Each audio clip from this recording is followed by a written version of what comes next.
Opa, legal, tudo beleza? Wanderlei Souza, vendedor vencedor, e hoje eu vou falar aqui para você de um mito que tem em vendas que algumas pessoas levam a ferro e fogo. E esse mito é que para vender você precisa falar bastante. Bom, talvez isso já tenha funcionado lá nos primórdios em vendas, mas o dia de hoje que eu estou falando com você em 2020 não é mais assim. Quem fala muito normalmente perde venda. Falar muito é um obstáculo para você vender, porque você dá informações desnecessárias.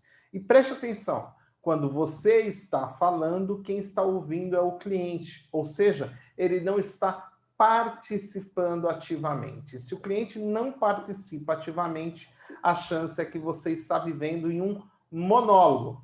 Monólogo não vende. Então, se você tem aquele vendedor, ou se você tinha essa ideia, esse mito que bons vendedores falam bastante, ele vai por terra. E ele vai por terra por esses motivos que eu te falei. Além disso, tem mais um problema em quem fala muito. Quem fala muito normalmente não segue roteiro de vendas. Ele vai falando ao léu, de maneira desordenada. Isso também impacta no fechamento, porque ele perde o time, ele perde a percepção. Quando você está falando, você não tem a noção de tempo. E eu vou te fazer o seguinte, um pequeno estudo. Pare agora aí e respire comigo por 2 segundos. Vamos lá, ó. Parece um mundo, não é verdade? E é isso. Imagina você falando por 2, 3 minutos e o seu cliente querendo abrir o coração para você e você não deixa, você está interrompendo ele a falar. Isto posto, você já viu que não é muito bom falar. Vou te dar um exemplo claro de pessoas que falam muito. E há até uma pessoa extremamente conhecida nossa aqui, que é o Faustão. Nas suas entrevistas, normalmente ele atrapalha o entrevistado porque ele fala demais, ele corta o entrevistado. E quando você corta o entrevistado, que nesse caso é o seu cliente, ele fica muito chateado. Agora, eu vou te falar qual é a verdade sobre esse mito que eu te falei. Vendedores que vendem muito, eles não falam muito, eles perguntam muito, que é bem diferente. Porque quando você pergunta, quem tem que falar é o seu espectador. Ele que fica no protagonismo total da apresentação. E se o apresentador está falando, excelente, porque você tem 2 ouvidos e vai estar captando a informação que ele está te passando.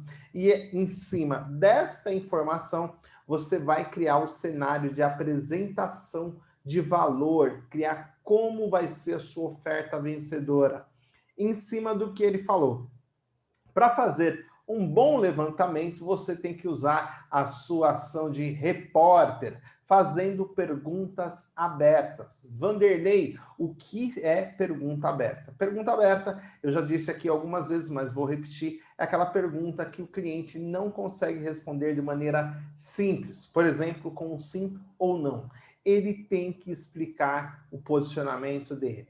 Perguntas como o que, onde, quando, por quê, quanto, quais, onde. Todas essas perguntas fazem o seu cliente te dar mais informação para você levantar a percepção do seu cliente e aí sim conseguir orquestrar a apresentação da sua oferta. Então, eu quero te dar alguns exemplos onde essas ofertas são muito claras e você já deve ter sido atendido por algumas dessas empresas aí com esse perfil de fazer perguntas mais abertas. Vou te dar uma empresa que é muito comum, que todo mundo já foi. O seu médico. O seu médico faz perguntas abertas. Há quanto tempo você está com dor? O que te trouxe até aqui? Onde dói? Como está doendo? É uma dor pulsante? É uma dor contínua? Essa falta de ar como está? Veja bem, o médico é um grande especialista em fazer perguntas abertas. Neste mesmo cenário, eu vou trazer mais 2 profissionais da saúde, que é o dentista e o fisioterapeuta. Normalmente eles fazem a anamnese, e a anamnese é justamente entender o seu passado, o que te trouxe até aqui e o que você espera como solução do seu caso. Tanto é que quando você passa em um médico que ele não te faz perguntas e vai logo prescrevendo o que você precisa, normalmente você não sente confiança nessa pessoa. E você não sente confiança porque ela queimou etapas, ela deixou de te envolver na solução, ela deixou de te fazer perguntas. Então, se você quer aumentar as vendas e espantar esse mito aí de que para ser vendedor precisa falar bastante, eu te convido a fazer as suas perguntas abertas. Coloque aqui embaixo no comentário quais perguntas abertas você vai utilizar para levantar a necessidade, implicar desejo no seu cliente de comprar o seu serviço. Coloca aqui nos comentários usando as perguntas abertas, que eu vou ficar muito feliz de saber que você conseguiu evoluir em vendas e está no caminho para vender mais e melhor.